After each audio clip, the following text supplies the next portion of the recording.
இது வரைக்கும் நம்ம வந்துட்டு நம்மளோட ப்ரொஃபைல் பேஜ் வெப்சைட்டில் ஒர்க் பண்ணிகிட்ருக்கோம். ஒவ்வொரு பேஜ்லேயும் வந்துட்டு மீனிங்ஃபுல் கண்டென்ட் நம்ம போட்டு வச்சுருக்கோம். அப்புறம் எல்லா பேஜஸுமே வந்துட்டு மொபைல் ரெஸ்பான்சிவாக ஆக்கி வச்சுருக்கோம். இப்போ வந்துட்டு நம்மளோட ப்ராஜெக்ட்டில் இருக்கிற கோடெல்லாம் வந்துட்டு கரெக்டாக ஆப்டிமைஸ் பண்ணணும். ஏன்னா ஒரு ப்ராஜெக்ட் வந்துட்டு அந்த வெப்சைட் எப்படி ப்ரௌசரில் எப்படி தெரியுதுன்னு மட்டும் இல்லை, அது வந்து நம்ம கோடு எப்படி எழுதியிருக்கோம் அது கூட ரொம்ப முக்கியமான ஒரு விஷயம். அதனால் இந்த வீடியோவில் நம்ம வந்துட்டு நம்மளோட கோடை வந்து எப்படி ஆர்கனைஸ் பண்ணுறது அப்படின்றத பார்க்க போகிறோம். ஸோ கோடு ஆர்கனைஸ் பண்ணுறதுக்கு ஒரு முக்கியமான காரணம் என்னென்னா, நம்ம வந்துட்டு நம்மளோட ஒர்க்கை வந்து இன்னொருத்தருக்கு காமிச்சோம் அப்படின்னா அவங்கள வந்துட்டு பார்த்த உடனே ஈஸியாக புரிஞ்சுக்கணும். நம்ம என்ன பண்ணியிருக்கோம், அது எப்படி ஒர்க் பண்ணியிருக்கோன்றது ஈஸியாக புரிஞ்சுக்கணும் அவங்க. ஸோ அதனால் வந்துட்டு கோடு ஆர்கனைஸ் பண்ணுறது ரொம்ப முக்கியமான ஒரு விஷயம். முக்கியமாக வந்துட்டு ப்ராஜெக்ட் பெருசாக நம்மளுக்கே வந்துட்டு சில டைம் கஷ்டமாயிடும் படிக்கிறதுக்கு. ஸோ நம்ம வந்துட்டு ஆரம்பத்திலேருந்தே நல்லா ஆர்கனைஸ் பண்ணி வச்சுருந்தோம் அப்படின்னா நம்மளுக்கும் வந்துட்டு ஃப்யூச்சரில் பெனிஃபிட்டாக இருக்கும். ஸோ முதல்ல நம்ம என்ன பண்ண போகிறோம் அப்படின்னா, நம்ம ப்ராஜெக்டில் இருக்கிற ஃபைல்ஸ் எல்லாம் வந்துட்டு கரெக்டாக ஆர்கனைஸ் பண்ண போகிறோம். ஸோ அதை எப்படி ஆர்கனைஸ் பண்ண போகிறோம் அப்படின்னா, யாராவது வந்து புதுசாக வந்து பார்த்தாலே வந்துட்டு அவங்களுக்கு ஈஸியாக தெரியணும் எந்தெந்த ஃபைல் எங்கெங்கே இருக்குது அப்படின்றது. ஸோ அதுக்கு தகுந்த மாதிரி ஒரு சென்சிபிள் ஆர்டரில் நம்ம ஆர்கனைஸ் பண்ண போகிறோம். ஸோ முதல்ல பார்த்தீங்க அப்படின்னா நமக்கு வந்து இங்கே இமேஜஸ் அப்படின்னு ஒரு ஃபோல்டர் இருக்குது. அதுக்கு அடுத்து சில HTML ஃபைல்ஸ் இருக்குது. அப்புறம் கடைசியில் ஒரு CSS ஃபைல் இருக்குது. ஸோ இப்போ நான் என்ன பண்ண போகிறேன் அப்படின்னா, இங்கே வந்து 2 அடிஷ்னல் ஃபோல்டர்ஸ் கிரியேட் பண்ண போகிறேன். ஒன்று வந்து பேஜஸ், அடுத்து வந்து CSS, அப்புறம் இமேஜஸ் ஃபோல்டருக்கு உள்ளே போயிட்டு இங்கே இன்னும் 2 ஃபோல்டர்ஸ் கிரியேட் பண்ண போகிறோம். ஒன்று வந்து BG, இதில் வந்துட்டு அந்த பேக்ரவுண்ட் பேட்டர்ன்ஸ் தூக்கி அங்கே போட போகிறோம். ஸோ இது ரெண்டுத்தையும் காப்பி பண்ணி அங்கே போட்டுற போகிறேன். அப்புறம் அடுத்த ஃபோல்டர் வந்துட்டு கேலரி அப்படின்னு நேம் பண்ண போகிறேன். அதில் வந்து இந்த இமேஜஸ் தூக்கி அங்கே போட போகிறேன். அப்புறம் மேலே வந்துட்டு நம்ம மெயின் ஃபோல்டரில் இருக்கிற அவதார் இமேஜை தூக்கி இமேஜஸ் ஃபோல்டரில் போட போகிறோம். ஸோ இப்போ பார்த்தீங்கன்னா நம்ம ப்ராஜெக்ட்டுக்கு தேவையான எல்லா இமேஜஸுமே வந்துட்டு இந்த ஃபோல்டரில் இருக்குது. அப்புறம் அந்த ஃபோல்டர் உள்ளே போனோம் அப்படின்னா இங்கே வந்து சப்டிவிஷன்ஸ் இருக்குது. BG இமேஜஸ் இங்கே இருக்குது, கேலரி இமேஜஸ் இங்கே இருக்குது. ஸோ அந்த மாதிரி நம்ம ஆர்கனைஸ் பண்ணி வச்சுருக்கோம். அப்புறம் இந்த பேஜஸ் ஃபோல்டரில் பார்த்தீங்க அப்படின்னா நமக்கு தேவையான HTML ஃபைல்ஸ்னால் அதில் போட போகிறேன். ஸோ இங்கே வந்துட்டு இந்த 3 ஃபைல்ஸை காப்பி பண்ணி அதில் போட போகிறேன். இதில் வந்துட்டு நான் இந்த இண்டெக்ஸ் ஃபைலை வந்துட்டு மூவ் பண்ண போகிறது இல்லை, அது வந்து மெயின் ஃபோல்டரில் தான் இருக்கும். ஸோ இந்த மெயின் ஃபோல்டருக்கு பேர் தான் வந்துட்டு ரூட் ஃபோல்டர் அப்படின்னா வந்துட்டு பிரைமரி ஃபோல்டர். ஸோ எப்பவுமே நம்ம இண்டெக்ஸ் ஃபைல் வந்துட்டு அந்த ரூட் ஃபோல்டரில் தான் இருக்கணும். இதுதான் வந்துட்டு ஸ்டாண்டர்ட் ப்ராக்டிஸ். இது ஒரு பெஸ்ட் ப்ராக்டிஸ்ன்னு சொல்லலாம், இல்லாட்டி கன்வென்ஷன் அப்படின்னு சொல்லலாம். இப்போ இந்த index.html ஃபைல் வந்துட்டு எல்லா வெப்சைட் ப்ராஜெக்ட்க்கும் வந்து பார்த்தீங்க அப்படின்னா ஒரு என்ட்ரி பாயிண்ட் ஒரு ஃபைல் இருக்கும். அந்த ஃபைல் வந்து ப்ரௌசரில் ஓப்பன் பண்ணிங்க அப்படின்னா உங்களுக்கு வந்துட்டு அந்த ப்ராஜெக்ட்டில் இருக்கிற எல்லா பேஜஸுமே வந்து ஆக்சசிபிளாக இருக்கும். அதனால தான் வந்துட்டு அது என்ட்ரி பாயிண்ட் ஃபைல் அப்படின்னு சொல்கிறது. ஸோ அந்த index.html ஃபைல் வந்து நம்ம ரூட் ஃபோல்டரில் வச்சுக்க போகிறோம். மற்ற தேவையான HTML ஃபைல்ஸ் வந்து நம்ம பேஜஸ்க்கு மூவ் பண்ண போகிறோம். அப்புறம் கடைசியாக வந்து இந்த style.css ஃபைலை வந்துட்டு நம்ம CSS ஃபோல்டருக்கு மூவ் பண்ண போகிறோம். ஸோ இப்போ கவனிச்சிங்கன்னா நம்மளோட ப்ராஜெக்ட் ஃபோல்டர் வந்துட்டு ஆர்கனைஸ்டாக நீட்டாக இருக்குது. அப்புறம் நம்ம இங்கே போட்டிருக்கிற ஃபோல்டர்ஸ் வந்துட்டு பார்த்த உடனே ஈஸியாக புரிஞ்சுக்கிற மாதிரி நம்ம நேம் பண்ணியிருக்கோம். CSSல வந்துட்டு CSS ஃபைல் இருக்க போது, இமேஜஸில் வந்துட்டு தேவையான இமேஜஸ் இருக்க போது, அப்புறம் பேஜஸில் வந்துட்டு மற்ற பேஜஸ்க்கு தேவையான HTML ஃபைல்ஸ்லாம் இருக்க போகுது. ஸோ இது வந்துட்டு பார்த்த உடனே ஈஸியாக புரிஞ்சுக்கிற மாதிரி இருக்குது. இப்போ வந்துட்டு நம்மளோட index.html ஃபைல் ஓப்பன் பண்ணோம் அப்படின்னா இங்கே வந்துட்டு நம்ம போட்டிருந்த CSS ஸ்டைலிங் எல்லாம் வந்துட்டு காணாமல் போயிடுச்சு. அதே மாதிரி இங்கே பார்த்தீங்கன்னா நம்ம இமேஜும் வந்துட்டு தெரிய மாட்டேங்குது. அப்புறம் நம்ம அபவுட் பேஜ் மேலே கிளிக் பண்ணோம் அப்படின்னா அந்த பேஜே இல்லை அப்படின்றது காட்டுது. அதே மாதிரி மற்ற பேஜை போய் பார்த்தோம் அப்படின்னா அதுவும் வந்து தெரிய மாட்டேங்குது. இதுக்கு என்ன காரணம் அப்படின்னா நம்ம வந்துட்டு நம்மளோட ஃபைல்ஸோட அட்ரஸை மாற்றிட்டோம். அதாவது அந்த ஃபைல் எங்கே இருக்குன்ற லொக்கேஷன் நம்ம மாற்றிட்டோம். ஆனால் நம்ம இண்டெக்ஸ் ஃபைலோட HTML போய் பார்த்தோம் அப்படின்னா இங்கே வந்துட்டு நம்ம அந்த ஃபைலை போட்டிருந்த ரெஃபரன்சஸ் வந்துட்டு நம்ம அப்டேட் பண்ணல. ஸோ இந்த hrefலையும் சரி, இந்த SRCலையும் சரி நம்ம முன்னே இருந்த லொக்கேஷனுக்கான அட்ரஸ் தான் போட்டிருக்கோம். ஸோ அந்த அட்ரஸ் எப்போ அப்டேட் பண்ணுறோமோ அப்போ தான் வந்துட்டு நம்ம புதுசாக போட்டிருக்க லொக்கேஷனில் போய் அந்த ஃபைலை தேடி அது காமிக்கும். ஸோ இப்போ அதை பண்ணலாம். ஸோ நம்மளோட பேஜஸ் எல்லாமே வந்துட்டு இந்த பேஜஸ் ஃபோல்டரில் இருக்குது. அதை வந்து நம்ம இங்கே அப்டேட் பண்ணணும். ஸோ இங்கே வந்துட்டு பேஜஸ் // அதே மாதிரி இங்கேயும், அப்புறம் இங்கே பார்த்தீங்கன்னா அந்த அவதார் இமேஜ் வந்துட்டு இமேஜஸ் ஃபோல்டர் உள்ளே இருக்குது. அதனால் இமேஜஸ்ன்னு போட்டுட்டு // போட்டால் இங்கே ஃபிக்ஸ் ஆகிடும். அடுத்து வந்து நம்ம CSS ஃபைல், அது வந்துட்டு CSS ஃபோல்டரில் இருக்குது. அதனால் வந்துட்டு இங்கே CSS/style.css போட்டால் போதும். ஸோ இப்போ இது சேவ் பண்ணிவிட்டு ஸோ பேஜஸ் ஃபோல்டர் உள்ளே போயிட்டு மற்ற பேஜஸையும் பார்க்கலாம்.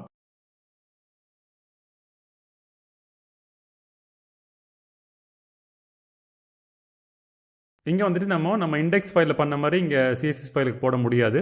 ஏன்னா இங்கே வந்துட்டு நம்ம சிஎஸ்எஸ் ஃபைல் வந்துட்டு இன்னொரு ஃபோல்டரில் இருக்குது. ஸோ முதல்ல நம்ம என்ன பண்ணணும் அப்படின்னா இங்கேருந்து அந்த பேரண்ட் ஃபோல்டருக்கு போகணும். அதுக்கு வந்து நம்ம இங்கே டபுள் டாட் ஆப்ரேட்டர் போடணும். So double dot backward slash கொடுத்தோம் அப்படின்னா அது வந்து இங்கே வரும். இங்கேருந்து சிஎஸ்எஸ் ஃபோல்டருக்குள்ளே போகணும். அதனால சிஎஸ்எஸ் பேக்வர்ட் ஸ்லாஷ்னு போட்டால் இப்போ வந்துட்டு கரெக்டான அட்ரஸ்க்கு பாயிண்ட் பண்ணும். இப்போ அதே மாதிரி மெனு ஐட்டம்ஸில் வந்துட்டு ஸோ இங்கே வந்துட்டு நம்ம index.html ஃபைலுக்கு கரெக்டான ரெஃபரன்ஸ் போடணும். அதுக்கு வந்து நம்ம இந்த ஃபோல்டரில் வந்து பார்த்தோம் அப்படின்னா இங்கேருந்து நம்ம இண்டெக்ஸ் ஃபைல் வந்துட்டு பேரண்ட் ஃபோல்டரில் இருக்குது. ஸோ அதனால் வந்துட்டு இங்கே டபுள் டாட் ஆப்ரேட்டர் போடணும் நம்ம. ஸோ இப்படி போட்டோம் அப்படின்னா நம்ம வந்து பேரண்ட் ஃபோல்டருக்கு போயிட்டு அந்த index.html தேடும். ஸோ இப்போ கேலரி கான்டாக்ட் பார்த்தோம் அப்படின்னா இது வந்துட்டு அந்த அபவுட் ஃபைல் பக்கத்துலேயே இருக்குது. அதனால வந்துட்டு நம்ம எதுவும் பண்ண தேவையில்லை. ஸோ இதை சேவ் பண்ணிக்கலாம். அடுத்து இப்போ கான்டாக்ட் பேஜ் ஓப்பன் பண்ணி பார்க்கலாம்.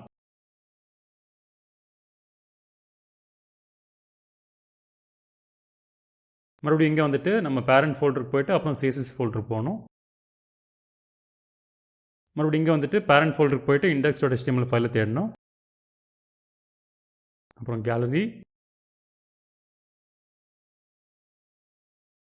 இங்கே மறுபடியும் பேரண்ட் ஃபோல்டருக்கு போயிட்டு அப்புறம் சிஎஸ்எஸ் ஃபோல்டருக்கு போயிட்டு தேடணும்.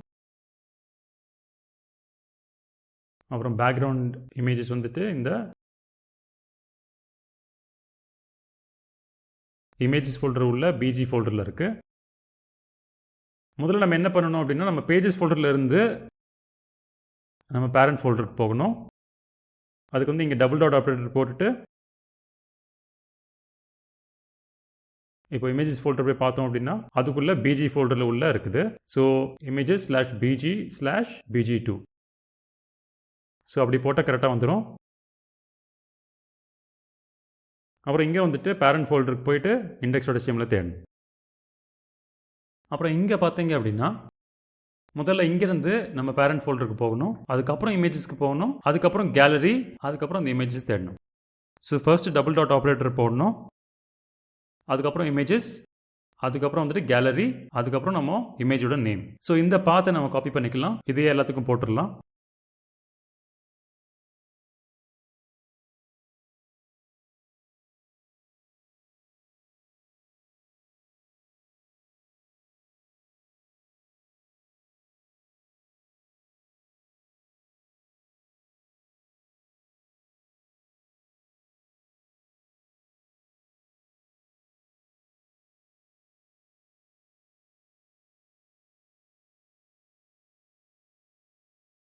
இப்போ அது முடிஞ்சிருச்சு.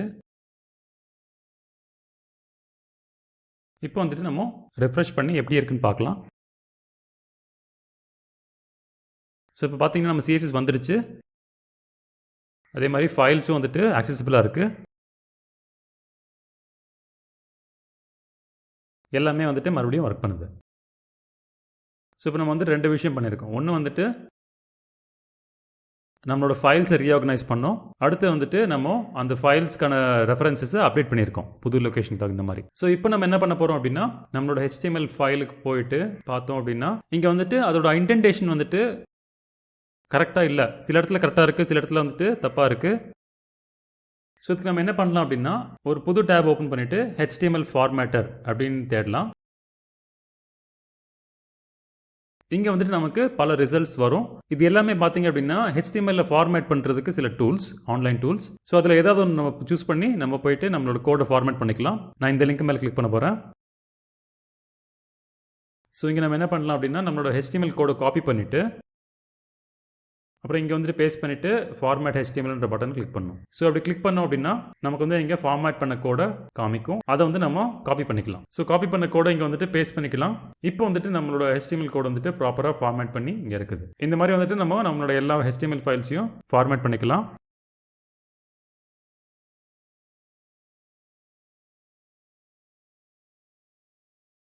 இப்போ நம்ம இதை எதுக்கு பண்ணுறோம் அப்படின்னா நம்மளோட கோட் வந்துட்டு அடுத்தவங்க படிக்கிறதுக்கு ஈஸியாக இருக்கும். ஸோ நம்ம ஃபார்மேட்டிங்லாம் கரெக்டாக போட்டு வச்சுருந்தோம் அப்படின்னா இன்னொருத்தவங்க வந்து படிக்கும்போது அவங்களுக்கு ஈஸியாக புரியும். நம்மளே வந்துட்டு ஃபியூச்சரில் ஒரு பல மாதங்கள் கழிச்சு நம்ம வந்து படித்து பார்த்தோம் அப்படின்னா அது வந்துட்டு ஈஸியாக புரியணும் நம்மளுக்கு. ஸோ அதுக்கு வந்து நம்ம ஃபார்மேட்டிங் கரெக்டாக பண்ணி வச்சுருந்தோம் அப்படின்னா ஈஸியாக இருக்கும் படிக்கிறதுக்கு.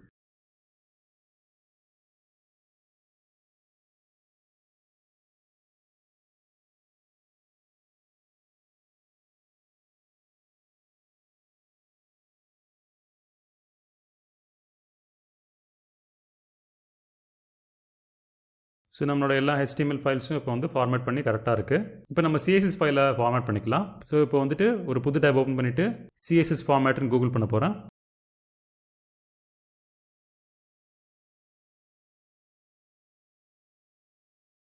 ஸோ இப்போ நம்ம CSS ஃபைல் ஓப்பன் பண்ணிவிட்டு காப்பி பண்ணிவிட்டு இங்கே பேஸ்ட் பண்ணிவிட்டு பியூட்டிஃபை CSS கிளிக் பண்ண போகிறோம். ஸோ இங்கே வந்துட்டு காப்பி டு கிளிப் போர்ட், அப்புறம் இப்போ CSS ஃபைலுக்கு வந்துட்டு இங்கே பேஸ்ட் பண்ணிக்கலாம். ஸோ இப்போ இந்த CSS ஃபைலை நம்ம அடிஷ்னலாக அதை இம்ப்ரூவ்மெண்ட் பண்ணணும் அப்படின்னு நினச்சோம் அப்படின்னா பண்ணிக்கலாம்.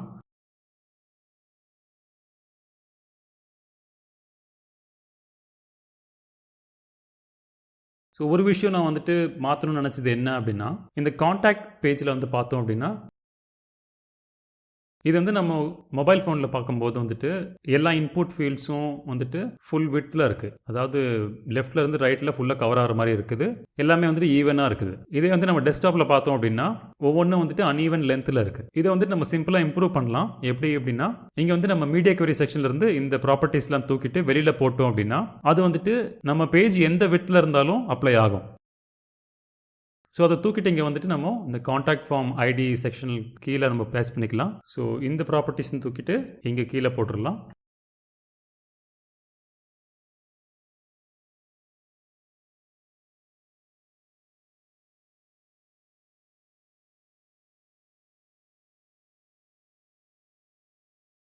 அதே மாதிரி இதை காப்பி பண்ணிவிட்டு நம்ம செலக்ட்டுக்கும் போட்டுடலாம். அப்புறம் இதை டெலிட் பண்ணிடலாம். ஸோ இப்போ வந்து ரெஃப்ரெஷ் பண்ணி பார்த்தோம் அப்படின்னா நம்ம டெஸ்க்டாப் பேஜ்லேயே வந்துட்டு எல்லா இன்புட் ஃபீல்ட்ஸும் வந்துட்டு ஈவனாக வர்ற மாதிரி வந்துருச்சு. ஸோ இந்த இம்ப்ரூவ்மெண்ட்ஸ் வந்துருச்சு. ஆனால் இங்கே பார்த்தீங்க அப்படின்னா நம்மளோட இன்புட் ஃபீல்ட்ஸ் எல்லாமே வந்துட்டு ஹைட் ரொம்ப ஜாஸ்தியாக இருக்கிற மாதிரி காமிக்குது. இது வந்து மொபைல் ஃபோனில் வந்துட்டு கொஞ்சம் பார்க்குறதுக்கு நல்லா இருந்தது. பட் டெஸ்க்டாப்பில் வந்துட்டு இவ்வளோ ஹைட் தேவையில்லை. ஸோ நம்ம என்ன பண்ணலாம் அப்படின்னா நம்ம CSS ஃபைலுக்கு வந்துட்டு இந்த ஹைட் ப்ராப்பர்ட்டியை மட்டும் தூக்கிட்டு நம்ம அந்த மீடியா query செக்ஷனில் போட்டுடலாம்.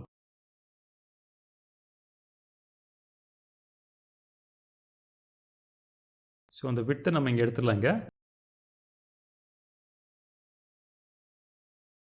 ஸோ இதே மாதிரி செலக்ட்டுக்கும் காப்பி பண்ணி பேஸ்ட் பண்ணிடலாங்க.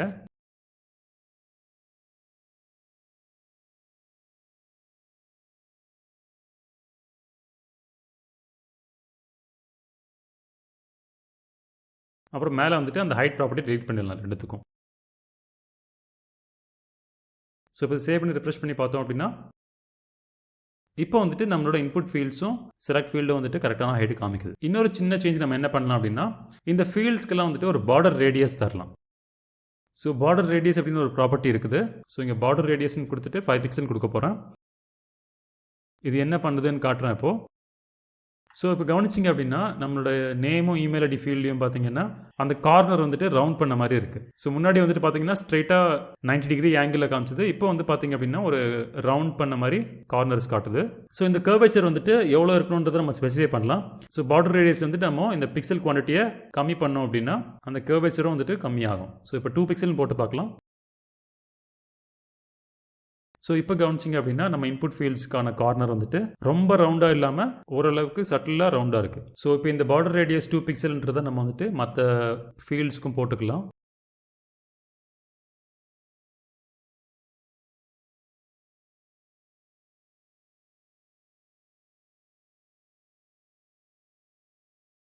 ஸோ இதை சேவ் பண்ணிக்கலாம். ஸோ இங்கே கவனிச்சிங்கன்னா நம்ம எல்லா ஃபீல்ட்ஸ்க்கும் வந்துட்டு ஒரு ரொம்ப சட்டிலான ஒரு ரவுண்டட் கார்னர் காமிக்குது. இது வந்து பார்க்குறதுக்கு கொஞ்சம் அப்பீலிங்காக இருக்குது. அதுக்கு தான் நம்ம போட்டிருக்கோம் இதை. ஸோ இது நம்ம மொபைல் ஃபோனில் எப்படி இருக்குன்னு கூட பார்க்கலாம். எல்லாம் வந்து நீட்டாக இருக்குது பார்க்குறதுக்கு. ஸோ இப்போ நம்ம CSS ஃபைலில் சில மாற்றங்கள் பண்ணதுனால மறுபடியும் அந்த CSS ஃபைலை ஃபார்மேட் பண்ணிக்கலாம்.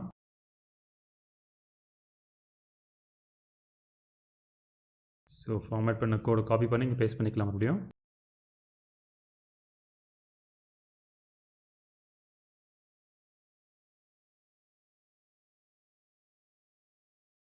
ஸோ இப்போ நம்ம எல்லா மாற்றங்களும் பண்ணிட்டோம். இப்போ இன்னொரு வாட்டி நம்ம என்ன பண்ணியிருக்கோம் அப்படின்றத ஒரு வாட்டி ரிவ்யூ பண்ணலாம். ஸோ முதல்ல நம்ம என்ன பண்ணோம் அப்படின்னா நம்மளோட ப்ராஜெக்ட் ஃபோல்டருக்குள்ளே இருக்கிற எல்லா ஃபைல்ஸையும் ஆர்கனைஸ் பண்ணிட்டோம். அந்த ஃபைல்ஸ் எல்லாத்தையும் லாஜிக்கில் நம்ம ஆர்கனைஸ் பண்ணி வச்சுருக்கோம். அதுக்கு அடுத்தது நம்மளோட எல்லா HTML ஃபைல்ஸ்க்கும் போயிட்டு அந்த ஃபைல்ஸ்க்கு எல்லாத்தையும் அட்ரஸை நம்ம அப்டேட் பண்ணோம். அப்போ தான் வந்து கரெக்டாக அந்த ஃபைல்ஸில் லோட் ஆகும். அதுக்கப்புறம் வந்துட்டு நம்ம HTML ஃபைல்லையும் சரி CSS ஃபைல்லையும் சரி இருக்கிற கோடை வந்துட்டு கரெக்டாக ஃபார்மேட் பண்ணிட்டோம் இந்த ஆன்லைன் டூல்ஸை வச்சு. அதுக்கப்புறம் வந்துட்டு நம்ம CSS ஃபைலில் சில சேஞ்சஸ் பண்ணியிருக்கோம். ஸோ இப்போ வந்துட்டு நம்மளோட ப்ராஜெக்ட் வந்து நல்லா ஆர்கனைஸ்டாக இருக்குது. அடுத்தவங்களுக்கு படிக்கிறதுக்கு ஈஸியாக பண்ணி வச்சுருக்கோம். ஸோ நான் சொன்ன மாதிரி வந்துட்டு இந்த மாதிரி கோட் ஆர்கனைஸ் பண்ணுறது வந்துட்டு ஒரு நல்ல பெஸ்ட் ப்ராக்டிஸ். இது நீங்கள் பண்ணீங்க அப்படின்னா இன்னொருத்தங்க வந்துட்டு உங்களோட கோடை பார்க்கும்போது ஈஸியாக அவங்க புரிஞ்சுக்கலாம். உங்களுக்கே வந்துட்டு நீங்கள் ஃபியூச்சரில் பார்க்கும்போது ஈஸியாக உங்களுக்கு புரியும். இந்த வீடியோ உங்களுக்கு உதவியாக இருக்கும் நம்புறேன். மறக்காமல் இதெல்லாம் ப்ராக்டிஸ் பண்ணுங்கள். இந்த வீடியோக்கு இவ்வளோ தான். கண்டிப்பாக இந்த வீடியோவை லைக் பண்ணுங்கள், ஷேர் பண்ணுங்கள், மற்றவங்களுக்கு தெரிய வைங்க. நம்ம சேனலுக்கு சப்ஸ்கிரைப் பண்ணுங்கள். அதே மாதிரி பெல் ஐக்கானும் ப்ரெஸ் பண்ணுங்கள். அப்போ தான் நோட்டிஃபிகேஷன் வந்துட்டு இருக்கும். நம்ம அடுத்த வீடியோவில் பார்க்கலாம்.